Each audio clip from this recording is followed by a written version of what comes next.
નમસ્કાર દર્શક મિત્રો, ધ લોકસત્તા શોમાં આપનું સ્વાગત છે। બ્રહ્માંડના અનંત વિસ્તારમાં નજર નાખતા એવું લાગે છે કે તારાઓની આ દુનિયા કાયમ આવી ઝળહળતી રહેશે, પરંતુ વિજ્ઞાનનો એક કઠોર સત્ય એ છે કે જેનો આરંભ છે તેનો અંત નિશ્ચિત છે। તાજેતરમાં ખગોળશાસ્ત્રીઓએ 20 વર્ષના ઊંડા અભ્યાસ બાદ એવા સંકેતો આપ્યા છે કે આપણા બ્રહ્માંડનો સુવર્ણયુગ હવે આથમી રહ્યો છે। જો કે આનો અર્થ એવો નથી કે તારાઓ રાતોરાત અદૃશ્ય થઈ જશે। અત્યારે પણ બ્રહ્માંડમાં અંદાજે 1 સેપ્ટિલિયન એટલે કે 1ની પાછળ 24 શૂન્ય લાગે તેટલા તારાઓ હાજર છે। તેમ છતાં ચિંતાનો વિષય એ છે કે નવા તારાઓ બનવાની પ્રક્રિયામાં જે તેજી પહેલા જોવા મળતી હતી તે હવે નોંધપાત્ર રીતે ઘટી ગઈ છે। બ્રહ્માંડની ઉત્પત્તિ બિગ બેંગ દ્વારા આશરે 13.3 અબજ વર્ષ પહેલા થઈ હતી અને ત્યારથી તારાઓના સર્જનનો સિલસિલો સતત ચાલતો રહ્યો છે।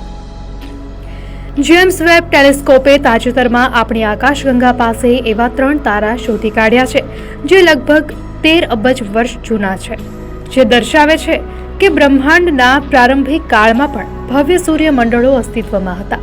તારાઓ વાસ્તવમાં ગરમ વાયુના પ્રચંડ ગોળા છે જે અંતરિક્ષમાં રહેલી ધૂળ અને વાયુના વિશાળ વાદળોમાંથી જન્મે છે, જેની વિજ્ઞાનની ભાષામાં નેબ્યુલા અથવા નિહારિકા કહેવામાં આવે છે।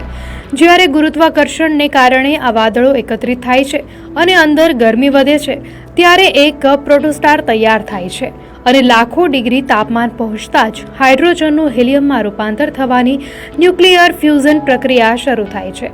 આ પ્રક્રિયા જ તારાને પ્રકાશ અને ઉર્જા આપે છે। ખગોળશાસ્ત્રના ડેટા મુજબ બ્રહ્માંડના 90% તારાઓ સૂર્યની જેમ મેઇન સિક્વન્સ એટલે કે સ્થિર તબક્કામાં છે, પરંતુ જેમ વાહનમાં ઈંધણ ખતમ થાય તેમ તારામાં પણ હાઇડ્રોજન ખતમ થતાં તેમનો અંત નજીક આવે છે। નાના તારાઓ અબજો વર્ષો સુધી ધીમે ધીમે ઝાંખા પડીને શાંત થાય છે, પણ સૂર્યથી 8 ગણા મોટા તારાઓનો અંત સુપરનોવા નામના ભયાનક અને નાટકીય વિસ્ફોટ સાથે થાય છે। 2013થી ચાલી રહેલા આંતરરાષ્ટ્રીય અભ્યાસમાં ડેવિડ સોબ્રામે અને તેમની ટીમે દાવો કર્યો છે કે બ્રહ્માંડમાં જેટલા તારાઓ બનવાના હતા તેમાંથી 95%નો જન્મ થઈ ચૂક્યો છે। એટલે કે આપણે અત્યારે એક એવા વૃદ્ધ થતા બ્રહ્માંડમાં જીવી રહ્યા છીએ જ્યાં જૂના તારાઓની સંખ્યા વધુ છે। આજથી 10 અબજ વર્ષ પહેલા કોસ્મિક નૂન નામની એક પરિસ્થિતિ હતી જ્યારે નવા તારાઓના જન્મનો દર તેની ચરમસીમાએ હતો, પણ હવે આકાશ ગંગાઓની વાયુને તારામાં રૂપાંતરિત કરવાની ક્ષમતા નબળી પડી ગઈ છે। કેનેડાની યુનિવર્સિટી ઓફ બ્રિટિશ કોલંબિયાના પ્રોફેસર ડગલસ સ્કોટ અને તેમની ટીમે 26 લાખથી વધુ આકાશગંગાઓના અભ્યાસ દ્વારા જાણ્યું છે કે છેલ્લા 8 અબજ વર્ષોમાં આકાશગંગાઓનું તાપમાન સતત ઘટી રહ્યું છે। આ તાપમાન ઘટવું એ સંકેત છે કે ગરમી આપનારા નવા તારાઓનું સર્જન ઓછું થઈ રહ્યું છે। તારાઓના પુનર્જન્મની પ્રક્રિયા પણ મર્યાદિત છે। જેમ એક જૂના મકાનના ઈંટો પથ્થરો વાપરીને નવું મકાન બનાવી શકાય, પણ દરેક વખતે નવું મકાન પહેલા કરતાં નબળું કે નાનું બનતું જાય, તેમ તારાના વિસ્ફોટ પછી નીકળતી સામગ્રીમાંથી નવો તારો બનાવવો હંમેશા શક્ય હોતું નથી। એક સમય એવો આવશે જ્યારે બ્રહ્માંડ પાસે નવો તારો બનાવવા માટે ઈંધણ જ નહીં વધે। વૈજ્ઞાનિકો આ અંતિમને હીટ ડેથ અથવા બિગ ફ્રીઝ તરીકે ઓળખાવે છે, જ્યાં બ્રહ્માંડ એટલું વિસ્તરી જશે કે ઉર્જા અને ગરમી જીવન ટકાવવા માટે અપૂરતી થઈ જશે। બ્રહ્માંડની ઉર્જા મર્યાદિત છે અને એકવાર એ ખતમ થઈ ગયા પછી ચારે બાજુ માત્ર અંધકાર અને કડકડતી ઠંડી જ બાકી રહેશે। જો કે આ કલ્પનાથી ડરવાની જરૂર નથી, કારણ કે આ વિનાશ હજુ અબજો ખરબો વર્ષો દૂર છે। પ્રોફેસર સ્કોટના મતે આગામી 100 ટ્રિલિયન વર્ષો સુધી હજુ નવા તારાઓ બનતા રહેશે અને આપણા સૂર્યના અંત પછી પણ બ્રહ્માંડમાં પ્રકાશ ચાલુ રહેશે। નેધરલેન્ડની રેડબાઉડ યુનિવર્સિટીના તાજેતરના અંદાજ અનુસાર બ્રહ્માંડનો સાચો અને પૂર્ણ અંત 1 ક્વિન્ટિલિયન વર્ષ પછી આવી શકે છે। આમ માનવ સભ્યતા અને પૃથ્વીના અસ્તિત્વના દૃષ્ટિકોણથી જોઈએ તો બ્રહ્માંડ હજુ પણ અનંતકાળ સુધી આપણું ઘર બની રહેશે અને રાત્રિ આકાશમાં તારાઓ ગણવાનો લાભો માનવી પેઢીઓ સુધી માણતી રહેશે।